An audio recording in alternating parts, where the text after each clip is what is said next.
प्रदेश के विकास का एक बैरियर माना जाता था, वही उत्तर प्रदेश देश के विकास का ब्रेक थ्रू बन करके उसको एक नई दिशा देने के लिए हर एक सेक्टर में आगे बढ़ता हुआ दिखाई दे रहा है। खासतौर पर अगर मैं एग्रीकल्चर सेक्टर की ही बात करूं, 2017 के पहले उत्तर प्रदेश के अंदर एक क्षेत्र पूरी तरह उपेक्षित था। हम लोगों ने हमेशा इस बात को माना है कि विकास की जो ये अवधारणा है, हमें पहले अपने उन सेक्टर को चिन्हित करना पड़ेगा जिसमें हमारे लिए सबसे आसान और सबसे महत्वपूर्ण संभावना है। उत्तर प्रदेश प्राचीन काल से ही इस दिशा में दो सेक्टर में बहुत आगे बढ़ करके काम करने वाला राज्य रहा है। इसमें एक कृषि प्रधान देश, प्रकृति और परमात्मा की असीम कृपा का यह प्रदेश, अत्यंत उर्वरा भूमि, पर्याप्त मात्रा में जल संसाधन, हमारे पास एक बड़ी आबादी यहां निवास करती है। इन सबको उचित और व्यवस्थित नियोजित करके हम देश के लिए खाद्यान्न उत्पादन का एक बास्केट बन करके उभर सकते थे। तकनीक का उपयोग करके किसानों की आमदनी को कई गुना आगे बढ़ा सकते थे। लेकिन 17 के पहले उत्तर प्रदेश का किसान आत्महत्या कर रहा था। 17 के पहले उत्तर प्रदेश के अंदर कृषि सेक्टर में एक वीरानी छाई हुई थी। लेकिन इन 2017 के बाद ये डबल इंजन की सरकार ने जो व्यापक परिवर्तन किए हैं वह हम सबके सामने है। आपने देखा होगा जो कृषि की दर थी उत्तर प्रदेश में, वह 2016-17 तक केवल 5% के आसपास थी। आज बढ़कर के 13.5% से अधिक हुई है। और उत्तर प्रदेश की जीडीपी में इसके कारण 28% की बढ़ोतरी आज देखने को मिल रही है।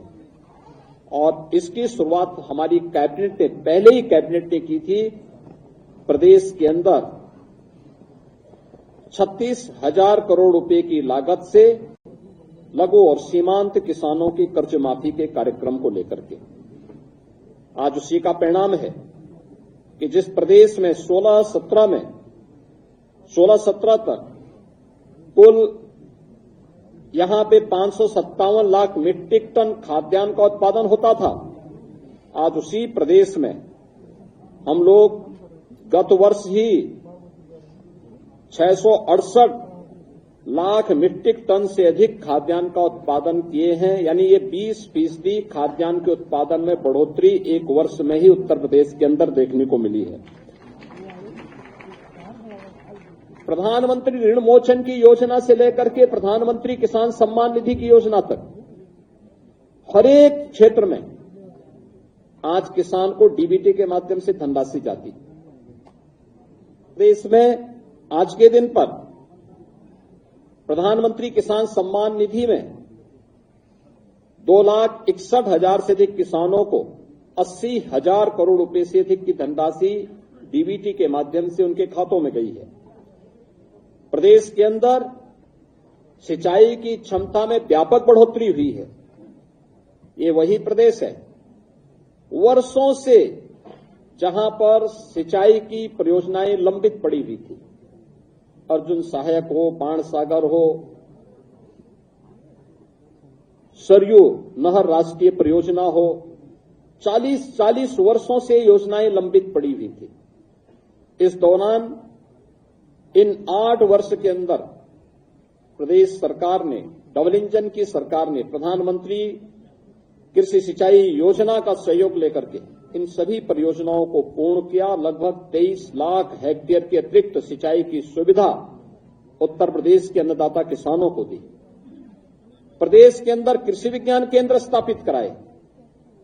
प्रदेश के अंदर कृषि विश्वविद्यालयों का उन्नयन किया, एक नए कृषि विश्वविद्यालय की स्थापना के लिए और 20 नए कृषि विज्ञान केंद्रों को सेंटर ऑफ एक्सीलेंस स्थापित करने की दिशा में कार्य प्रारंभ किए।